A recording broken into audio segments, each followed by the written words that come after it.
This is the Rumor Report with Angela Yee on The Breakfast Club. So listen up. Well, Chris Brown is going to be releasing his documentary, Chris Brown, Welcome to My Life, in theaters nationwide. And that is actually going to be today.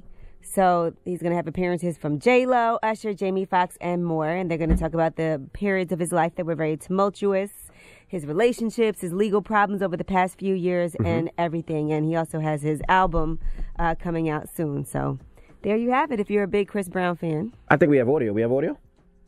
Oh, was any of it difficult to record? The process was, because, throughout the transition of us filming it took like maybe a 2-year process. But, I was incarcerated. I had different things that were kind of like my trials and tribulations while I tried to, showcase my life. That was the hardest part, because it was reality. It was real. None of this is like fabricated or etched to make you feel a certain way. It's just raw. So that's in theaters? Yeah, just for one day, though.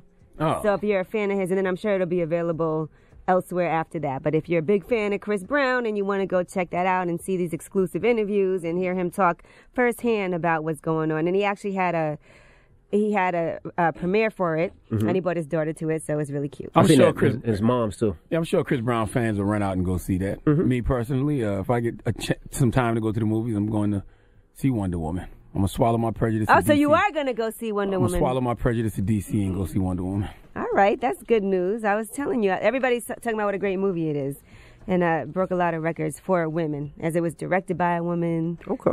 All right, Ariana Grande is back on the road. Now, she was performing in Paris. She had extra security. They actually patted down the fans and inspected basically every inch of their bodies. And she actually has added Somewhere Over the Rainbow. That's going to be a staple for her show as well now. That was her closing show for her closing song for her One Love Manchester show. And she performed it in Paris, too. Here is Ariana Grande singing Somewhere Over the Rainbow.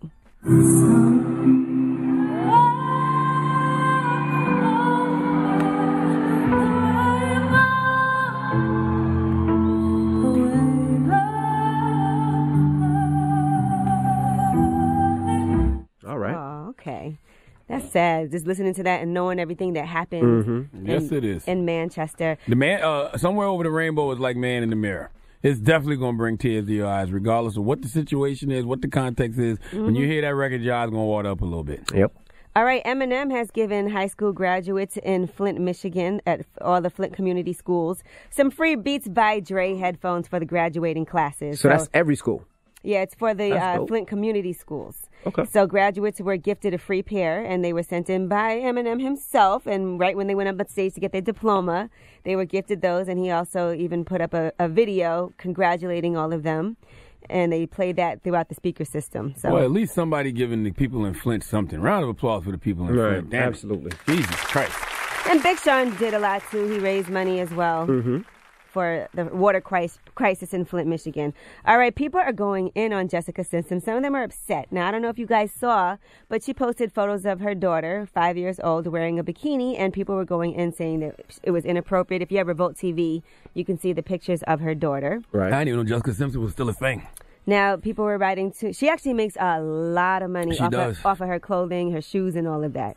They said she might make up to $1 billion. Her industry with that, her branding is incredible. She's been doing well for a long time with that. All right, now people were saying it was inappropriate, too much, too soon, not cool in a world filled with pervs. People were writing, protect your children. This is not for social media. And saying they would never post a photo of their own young daughters and swimmer just because I always have predators. You and your opinions. That's a 5-year-old. She's wearing a bikini. She's going to the pool or the beach. F you and your opinions. I put my daughter in a bikini at the age of 4. If you look like that or you think like that, you the creep. Yeah, something's wrong with you if you look at a 5-year-old and like you're like that looks people. sexy or that looks inappropriate. Like, bothers the issue. Why is your brain working that way? Yeah, why? Like on a 5-year, like that's not even something I would think of. I didn't even, when I saw that, the first thing I noticed was that little scooter she had. I thought the scooter too. I said, oh, what kind of scooter is that? I got to get my little daughter a scooter. That's what I thought. Think about the bikini. Yeah, I mean, I find it to be very weird that people would criticize something like that because if you go to the beach, kids are wearing bathing suits, so it's not like something you can't wear in public. Nobody's looking at a 5-year-old like, oh, look at that sexy girl. No, she's a 5-year-old enjoying the beach, you pervert. What do you think about going to the beach and having your daughter like having no top on and just the bottoms? Oh, she gotta have a top on. Why would that happen? Like, she gotta have a top on. I've seen people do that when I've been at the pool and been on vacation. A little girl? With little girls, because they're I don't know. They're little young girls, so it's not like there's anything. But I definitely have seen that. No, the most inappropriate thing I see is when sometimes you see these little boys and they be 4 and 5 years old and they be butt naked, little pee-pee just running around. At the pool? The pool. What pool are you going ocean. to? You'd be like, but if you don't put some clothes on that little boy. Yeah, that's weird. Yeah, that's a little awkward. I don't like that. All right, well, I'm Angela Yee, and that's your rumor report. The Breakfast Club. Every weekday morning. Tune in.